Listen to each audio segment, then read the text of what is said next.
Hello everyone, today we're going to be reviewing this microphone. This is the Shure PGA27. We have never had a Shure condenser microphone on the channel before, so this should be somewhat interesting. It is what Shure considers to be the cheaper side of condensers. There's the SM series, the PGA series, and the KSM series, and this is the PGA. It's the cheapest one, but it still sounds pretty good, so let's get into that. So first of all, when it comes to the build quality of this microphone, it is built really well. It's built completely out of metal. The grill has absolutely no give to it whatsoever. It's very tough, it's very rugged. You don't have to worry about it. It's really good. That's what Shure is known for, at least when it comes to the build quality. The capsule inside is pretty situated, and it's only a cardioid microphone, so it doesn't have any other mode, so you're just going to be recording from the front, which is enough for 99% of people, so you should be fine. But besides the complete metal build quality, it also comes with a shock mount. This is not the original shock mount. The original shock mount that I had the elastic bands on it were a little bit loose, so I just used another one, but that is something that you also get in the box, as well as a nice little suitcase when you buy this microphone brand new, which will, by the way, set you back around $200 to $230 if you find it.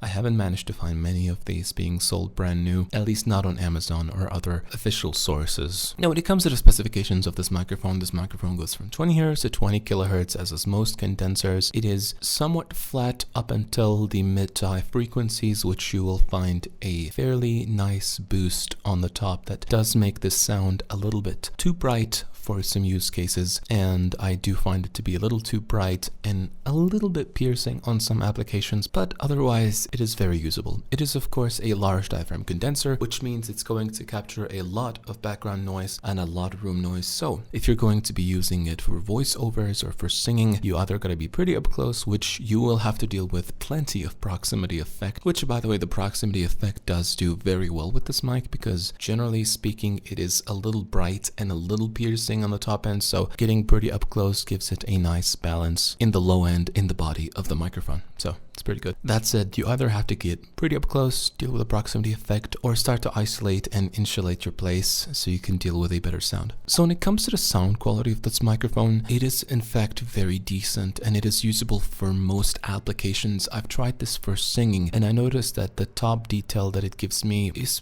pretty fair to edit with, but it's somewhat artificial and a little obvious whenever you start editing on it. Anybody who does audio will understand what I mean. When you apply a bunch of de-essers and when you apply a bunch of effects on top of microphones like these, like the NT1A, when you apply effects on top of these microphones, you can easily tell that this was a bright microphone at some point and then somebody added some effects. So this has that kind of same tone after post-production as something like the NT1A. It is still less piercing and more usable in the top end than the NT1A. The side address tone on this microphone is not too bad. The treble doesn't become completely horrid, and you still retain some of the sound of the mic itself, the original sound of the intended microphone. So then how does this microphone fare against other mics within the price point of around $200 to $230? Well, this is a bit of an older option. It's around 15 years old. With specs like these, which I also failed to mention, this has 15 decibels of self noise, which is pretty high for today's standards. It is very usable and it's not going to be a problem, but given this microphone's average, not very hot output and also the slightly high self noise, this could be a problem for some people, but most people will not care, and it shouldn't be a problem unless you have a horrible audio interface,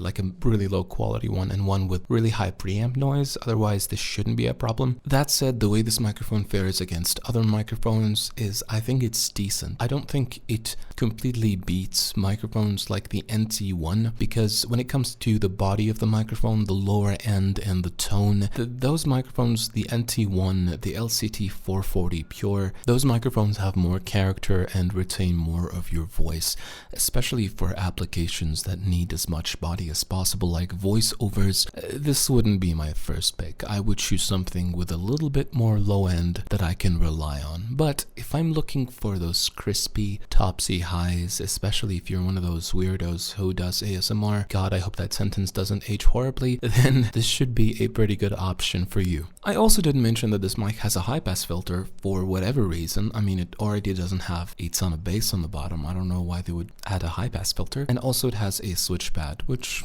I mean, it's not for me, but it's a nice thing to have. That said, I would recommend this microphone for the right people, especially if you manage to find it like I did on the used market for a pretty good price. It can be a pretty banging microphone, and it can provide a very sort of sensual, very up close and personal sound if that is what you're looking for. So yeah, that's gonna be my review of the Shure PGA27. It's short and sweet, and that's all I have to say about it. It's good, not for everyone. I'll have some links in the description below if you decide to pick up this microphone. I hope you enjoyed this video. If you did, please like it and subscribe. It means so much to me. Take care of yourself, and goodbye.